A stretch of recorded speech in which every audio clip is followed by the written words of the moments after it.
So a couple of days ago, as silly as it seems, we did a Pokemon Go webinar, and it turned out really great. We got some wonderful marketing ideas. One of them I thought was great was if you have your avatar's name as your company, you brand it to your company, and you get enough levels in there, you could go to the gyms. If you run the gyms in your community, all of the gyms will be branded to your company. How cool would it be if every gym was your real estate company, and you had 20% of the population who was looking at that every day? Again, marketing outside of the box, not for everybody, but there's a lot of people doing it.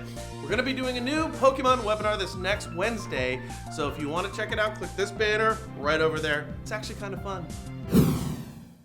That was a long-winded opener, but check it out, it is kind of fun. So anyways, yesterday we were talking about age in real estate.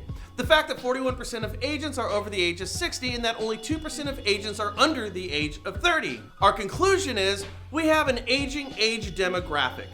The points supported by 100,000 agents leaving the industry this last year, and the average age jumped 6 years higher to an average age of 58.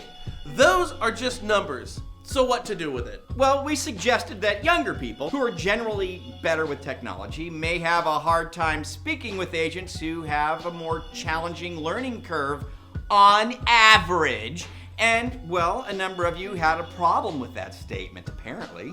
Where's my Wi-Fi? I hate you, Wi-Fi! I hate you! I hate you! I hate you! Bernie said in the comments on our show, please stop with the sweeping statements regarding older people being tech illiterate. Many handle it better than younger people. You still live in an era that older people had to get their grandkids to fix their VCR. Perhaps we can come up with an inclusive comment about smart, middle-aged white guys from California. Well, Bernie, all you gotta do is look at the Republican convention.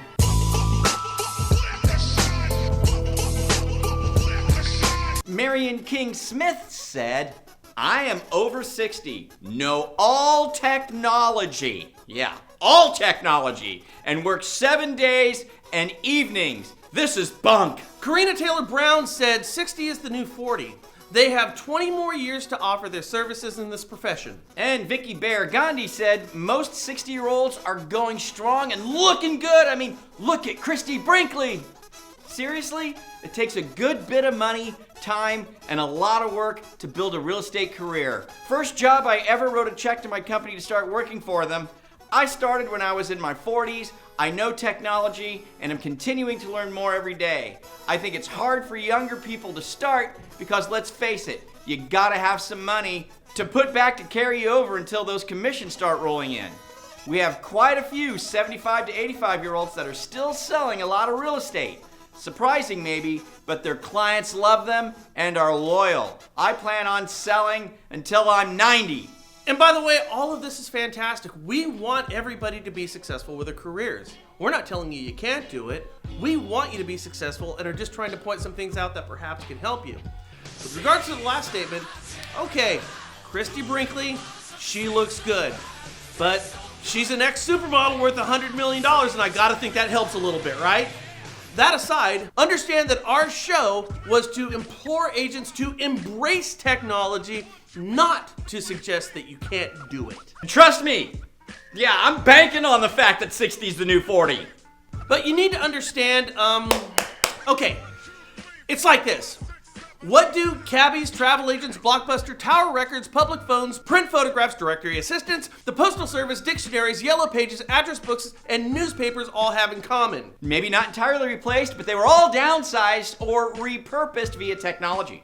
Agents and lenders are not going to be replaced by technology, at least not in the immediate or near future. We still hold firm that real estate's a belly-to-belly industry, but it's transforming in a way we haven't seen in decades. All we have to do is look around right now.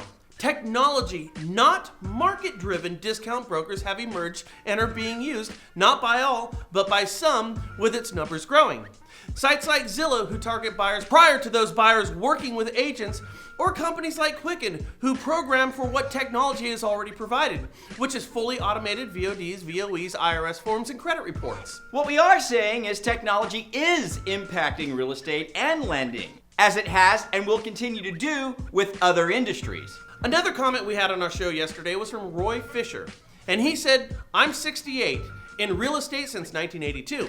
As long as the compensation system remains the same, will be a second career and or part-time job.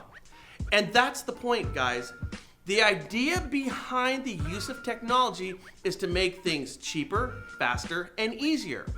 We did a parody show about Robot Realtor and how a robot doesn't call in sick, works 7 days a week, and doesn't require a commission.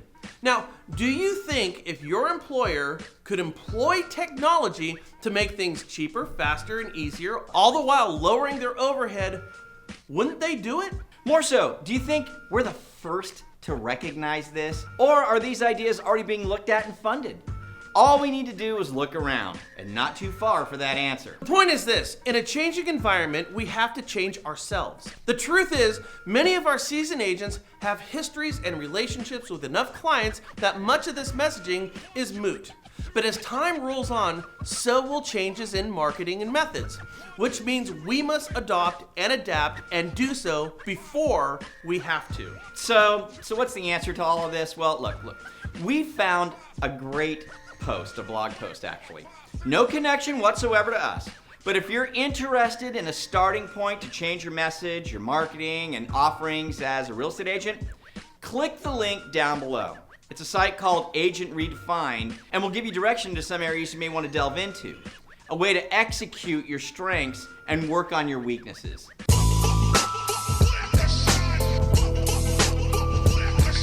And having gone over some of the ideas and questions he poses to agents on that site, we're going to look at that more and bring some of those positive offerings to agents so they might be able to look at some of the things that they can accentuate and be better at. And that's the whole idea behind this thing, guys. Keep in mind, we're not spring chickens either. Technology isn't something that's intuitive to us. No. It's something that we just have to do. Right. Make sense? There you go. So again, give us your thoughts down below. Forward, share, and subscribe for in your upper right-hand corner. Check out that article. It's pretty cool. We'll catch you later here at the National Real Estate Post. Christy Brinkley is still smoking hot. She is. She's always going to be hot. But you're right. I mean, she's got like an entourage of people around her going, lift this now. Eat this now. I got 50 crunches now. I got a joke for you about old people. A guy, he dug up Beethoven's grave, and he saw Beethoven in there, and he was pulling papers. He goes, "Beethoven, what are you doing?" And he goes, "I'm decomposing." Get it? Get it?